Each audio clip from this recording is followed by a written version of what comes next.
Pernahkah kalian menaiki balon udara, menuangkan air panas ke dalam botol, mengalami pecah ban, atau meniup sebuah balon sampai meletus? Tahukah kalian kalau kejadian-kejadian tersebut berkaitan erat dengan materi kita kali ini loh? Materi apa ya kira-kira? Yuk merapat, mari kita bahas tuntas.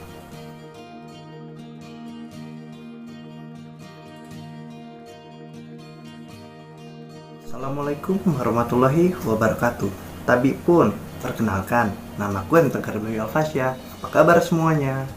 Semoga kalian selalu dalam keadaan baik ya. Hari ini kita akan mempelajari teori kinetik gas. Namun sebelum belajar, ada baiknya kita berdoa terlebih dahulu. Berdoa, mulai.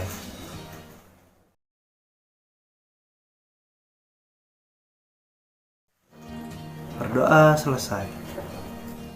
Seperti yang telah disebutkan sebelumnya, balon tiup, balon udara, dan ban kendaraan berkaitan erat dengan materi kita kali ini. Benda-benda tersebut merupakan aplikasi dari teori kinetik gas. Lalu, apa ya teori kinetik gas itu? Teori kinetik gas menjelaskan mengenai sifat-sifat gas ideal secara teoritis. Berdasarkan teori kinetik gas, sebuah gas terbentuk dari molekul-molekul gas yang bergerak secara acak dengan arah gerak yang konstan. Molekul gas bergerak dengan kecepatan tinggi dan saling bertuburkan dengan molekul lainnya, dan juga dengan dinding secara terus-menerus. Teori kinetik gas merupakan teori pertama yang menjelaskan tentang tekanan gas berdasarkan tubrukan molekul-molekul, bukan berdasarkan gaya statik yang menyebabkan molekul menjauh satu sama lainnya. Teori kinetik gas juga menjelaskan bagaimana ukuran molekul di dalam gas dapat mempengaruhi kecepatan gerak molekul tersebut. Terdapat 3 hukum yang menjadi sebab munculnya persamaan gas ideal PV sama dengan nRT. Pertama, hukum Boyle. Percobaan gas pada suhu konstan atau T. Jika T-nya konstan, maka PV sama dengan konstan. Kedua, hukum Charles. Percobaan gas pada tekanan konstan atau P. Jika P-nya konstan, maka V per T sama dengan konstan. Yang ketiga adalah hukum Gay-Lussac. Percobaan gas pada volume konstan atau V. Jika V-nya konstan, maka P per T sama dengan konstan. Dari tadi, aku menyebutkan gas ideal, dan gas ideal. Kira-kira gas ideal itu apa sih? Gas ideal adalah gas yang mematuhi beberapa asumsi ilmuwan terkait ukuran, interaksi antar partikel, dan juga gerak. Aku akan menjelaskan lebih rinci tentang gas ideal. Pertama, partikelnya tersebar merata. Kedua, ukuran partikel diabaikan. Ketiga, tidak ada interaksi antar partikel. Keempat, tumbukan partikel dengan dinding dianggap lenting sempurna dan berlaku hukum-hukum Newton. Berikutnya, sifat-sifat gas ideal. Pertama, tekanan gas berasal dari perubahan momentum partikel gas yang menumbuk permukaan benda. Kedua, volume adalah besar ruangan tempat gas berada. 3. Mol adalah jumlah partikel gas dalam ruangan. Dan terakhir, temperatur sama dengan sumber kecepatan gerak partikel. Lalu ada sifat gas ideal jika dilihat secara mikroskopis. Pertama, besar kecepatan menentukan besar momentum partikel dalam menumbuk benda. Yang kedua, semakin besar momentum, semakin besar pula tekanannya. Tetapan gas ideal jika dilihat secara makroskopis, R sama dengan 8,314 J per mol dikali K. Lalu mikroskopis, K sama dengan 1,38 dikali 10 pangkat min 23 J per K. Gas ideal sebenarnya merupakan gas yang ada di dalam teori saja. Gas ini ada untuk menyederhanakan permasalahan gas nyata. Dalam analisis gas ideal ada 2 macam sudut pandang, yaitu makroskopis dan juga mikroskopis. Kalau pada kasus makroskopis, sifat gas yang perlu diperhatikan adalah tekanan, volume, mol, dan temperatur. Hubungan ini dituliskan sebagai PV sama dengan nRT. Sedangkan untuk kasus mikroskopis, sifat gas yang perlu diperhatikan adalah kecepatan partikel. Hubungan ini dituliskan sebagai setengah mv kuadrat sama dengan 3/2 kT, di mana P adalah tekanan gas ideal, V adalah volume gas ideal, T adalah suhu gas ideal, N adalah mol gas, dan R adalah konstanta gas universal, yaitu 8,314 J per mol K. Untuk kasus mikroskopis akan dibahas lebih lanjut pada bagian energi kinetik gas ideal. Pada dasarnya, ada 4 jenis hukum yang bisa kita gunakan sebagai landasan dalam menyelesaikan materi ini. Pertama, ada hukum Boyle. Hukum ini dicetuskan oleh seorang ilmuwan asal Inggris, yaitu Robert Boyle. Adapun pernyataan hukum Boyle adalah, jika suhu suatu gas dijaga konstan, maka tekanan gas akan berbanding terbalik dengan volumenya. Istilah lainnya bisa dinyatakan sebagai hasil kali antara tekanan dan volume suatu gas pada suhu tertentu, yaitu tetap atau isotermal. Secara sistematis dirumuskan sebagai berikut.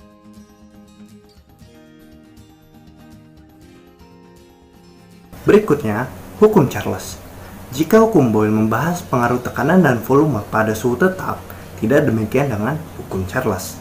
Hukum yang dinamakan oleh Jacques Charles ini menyatakan bahwa jika tekanan suatu gas dijaga konstan, maka volume gas akan sebanding suhu mutlaknya. Istilah lain dari hukum Charles ini adalah hasil bagi antara volume dan suhu pada tekanan tetap atau isobar akan bernilai tetap. Secara sistematis dirumuskan sebagai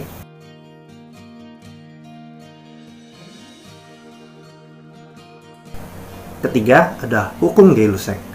Hukum ini ditemukan oleh seorang ilmuwan kimia asal Prancis, yaitu Joseph Louis Gay-Lussac pada tahun 1802.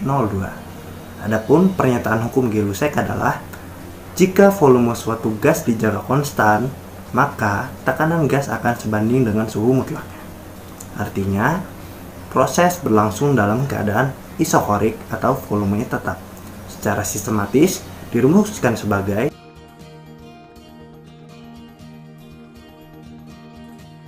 lalu ada hukum Boyle-Gay-Lussac. Pada dasarnya, ini merupakan gabungan dari hukum Boyle dan juga hukum Gay-Lussac. Oleh karena itu dinamakan hukum Boyle-Gay-Lussac. Hukum ini berbunyi, hasil kali antara tekanan dan volume dibagi suhu pada sejumlah partikel mol gas adalah tetap. Secara sistematis dirumuskan sebagai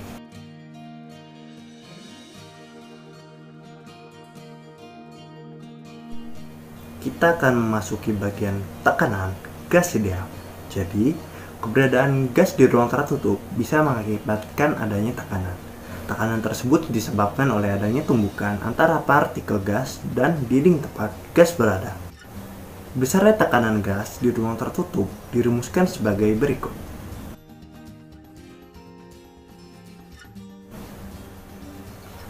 Tadi, saat bagian hubungan pada gas ideal, aku menyebutkan bahwa sudut pandang mikroskopis akan dibahas pada bagian energi kinetik gas ideal.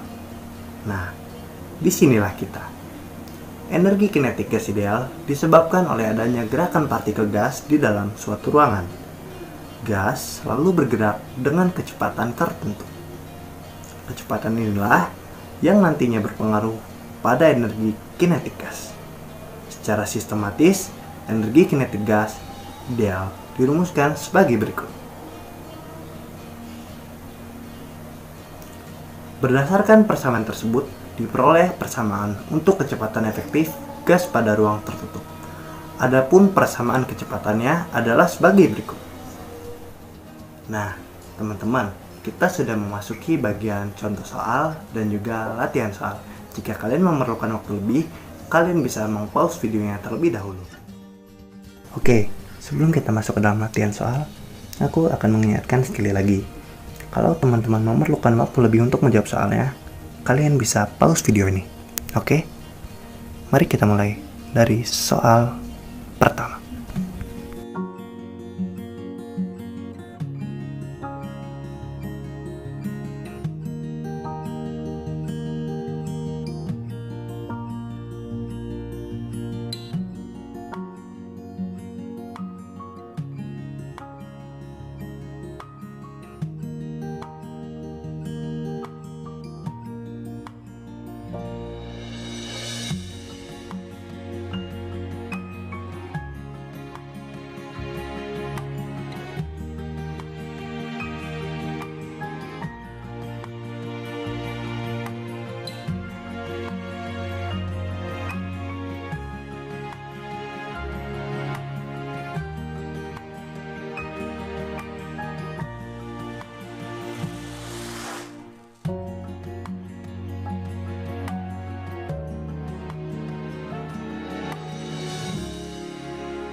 Oke, waktu habis. Sekarang kita masuk ke pembahasan soal pertama. Diketahui dari soal bahwa temperatur ruangan tidak berubah-ubah atau konstan, sehingga kita dapat menggunakan hukum Boyle. PV sama dengan K, P1 V1 sama dengan P2 V2.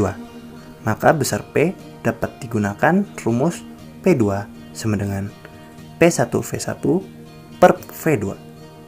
P2 sama dengan 0,038 atmosfer dikali 0,24 meter kubik per 0,4 meter kubik. Didapatkanlah hasil 0,0028 atmosfer. Oke teman-teman, sekarang kita bisa lanjut ke soal nomor 2. Jika di soal nomor 1 tadi masih ada yang salah, jangan berkecil hati, silakan mencoba lagi ya.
Oke, bagaimana teman-teman? Apakah semuanya masih bisa menjawab?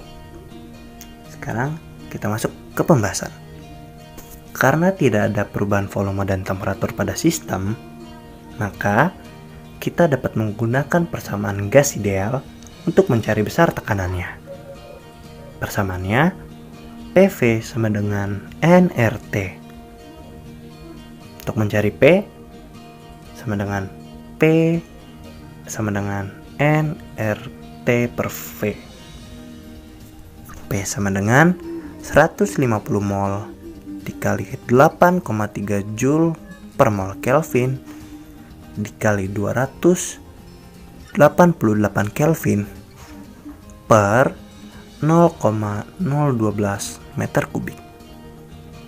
Didapatkanlah P sebesar 30 kali 10 pangkat 6 PA. P sama dengan 30 MPa. Sekarang soal terakhir. Khusus soal ini aku memberikan pilihan ganda. Jadi, jika kalian belum menemukan jawabannya, aku tidak akan memberikan pembahasan. Kalian bisa mendiskusikannya sendiri dengan teman-teman kalian pada sesi diskusi.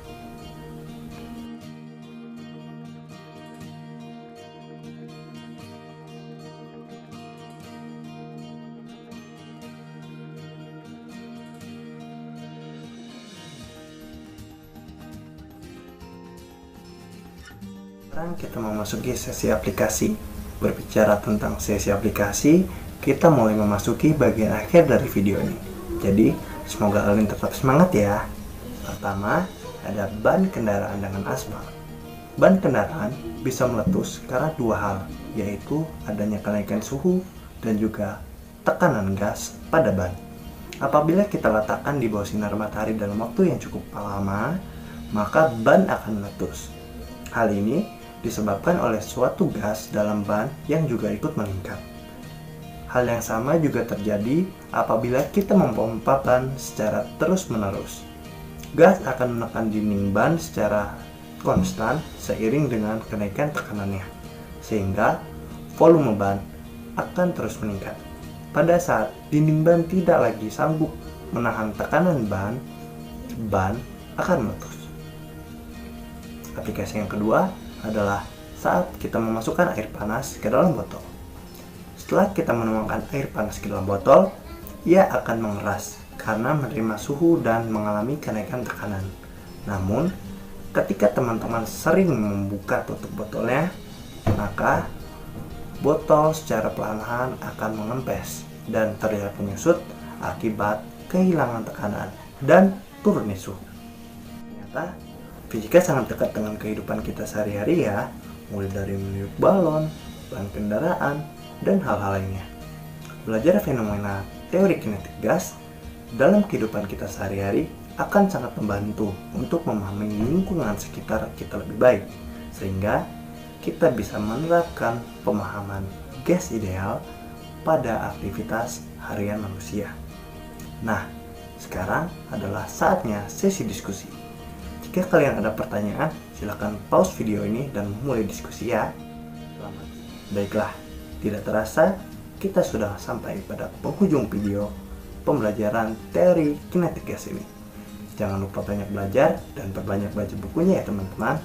Terima kasih telah menyaksikan video ini. Saya harap semua materi yang diberikan dapat dipahami dengan mudah. Sehat selalu, sukses selalu untuk kalian semua. Wassalamualaikum warahmatullahi wabarakatuh.